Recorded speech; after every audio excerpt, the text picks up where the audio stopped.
Question 3. Carolyn. The artist Mark Quinn has displayed behind glass plate biologically replicated fragments of Sir John Sulston's DNA, calling it a conceptual portrait of Sulston. But to be a portrait, something must bear a recognizable resemblance to its subject. All right, so let's pause right there, take a look at Caroline's statements here. Is this an argument or facts? And you notice it's a statement of facts that clearly leads to an obvious conclusion. Because her last sentence tells me to be a portrait, something must. And we know that must introduces necessary. So in order to be a portrait, it must bear a recognizable resemblance to its subject. So bear recognizable resemblance to its subject. Well, obviously, these biological replicated fragments of Sulston's DNA are not going to bear recognizable resemblance to Sulston. Therefore, this is not a portrait, right? That is Carolyn's point, right? That's what her statements obviously lead to. So now turning our attention to Arnold, I disagree. Well, disagree with what? That this is not a portrait, right? Because that's what Carolyn's statements are leading us to conclude.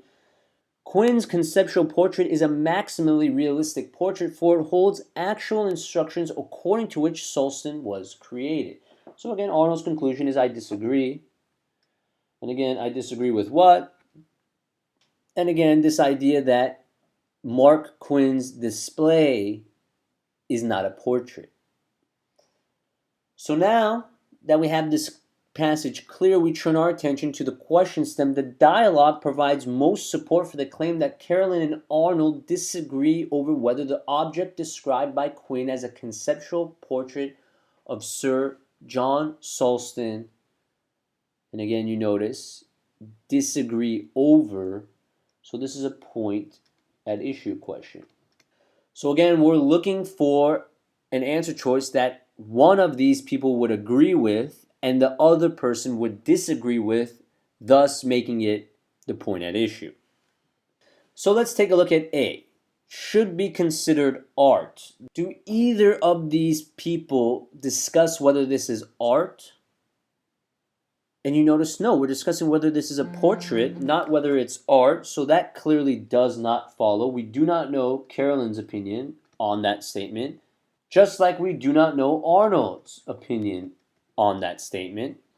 So A cannot be the point at issue, so A would be eliminated. Again, remember, point at issues are a type of must be true question. For this to be the point at issue, it must be the case, right? We must know what they think about this. And you notice in A, we don't discuss art in these statements. We're talking about whether it's a portrait, so A is out. Again, don't assume a portrait is art. That is not necessarily true. And again, we have no support for that in this passage, so A would be eliminated. Bringing us to B. Should be considered to be Quinn's work. And again, is this about considering this portrait to be the work of Mark Quinn? No. We do not know either of these people's opinions on B, so how could B be the point at issue? B would be eliminated. C bears a recognizable resemblance to Sulston. And you notice Carolyn clearly disagrees with this, because how could biologically replicated fragments of DNA bear a recognizable resemblance to Sir John Sulston? So Carolyn clearly disagrees with C. So what about Arnold? Arnold, you notice we don't know what Arnold's opinion on C is. All Arnold says is I disagree, again disagreeing with the idea that this is not a portrait. And why? Because it's maximally realistic. Because it actually holds the instructions according to which Sulston was created. Nothing about whether it bears a recognizable resemblance to Sulston. So you notice the problem with C is we do not know Arnold's opinion of it. So C would be out. Bringing me to D. Contains instructions according to which Sulston was created. And you notice Arnold clearly agrees with D, coming from the last part of his statements, for it holds actual instructions according to which Sulston was created. But the problem with D is we have no idea what Carolyn's opinion of D would be. She doesn't mention that at all. All we know is that these are biologically replicated fragments of DNA, and he's called it a conceptual portrait.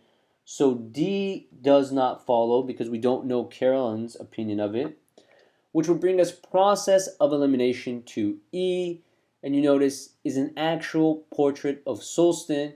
Carolyn clearly disagrees with this because the contrapositive of her last statement is what she's invoking. This does not bear a recognizable resemblance to Solston, therefore it cannot be a portrait of him. So Carolyn would clearly disagree with E. And you notice Arnold's first statement is, I disagree. Disagree with what? Carolyn's idea that this is not a portrait. So Arnold clearly would agree with E. So one party agrees, the other disagrees, thus making it the point at issue, and E would be the correct answer.